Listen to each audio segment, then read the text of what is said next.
Здравейте, приятели! Понеделник е време за психологическо предизвикателство. Упражнението за тази седмица е да наблюдаваме себе си. И понеже това звучи много общо, ще го направим по-конкретно, като наблюдаваме какво усещат нашите тела. Тялото е формата, с която аз съществувам в физическата реалност. Когато общувам с другите хора, тялото ми реагира по различен начин спрямо всеки отделен човек. При един иска да стои по-наблизо, при друг иска да стои по-надалеч. При някой усеща страх, при други радост, при трети тъга или гняв. Задачата за тази седмица е да наблюдаваме какво усеща тялото ни и какви емоции предизвикват в нас различните хора, с които общуваме.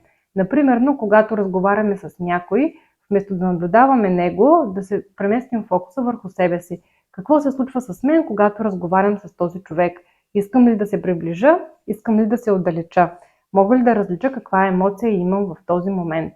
Ето, например, сега аз докато записвам това видео изпитвам страх, защото не знам какво ще се получи. И също така изпитвам радост, защото ми е много забавно да правя това. Очаквам вашите коментари за това как вървят упражненията и за това дали е лесно да чуваме какво искат да ни кажат нашите тела. Последвайте ме във Facebook и в Instagram за следващото предизвикателство.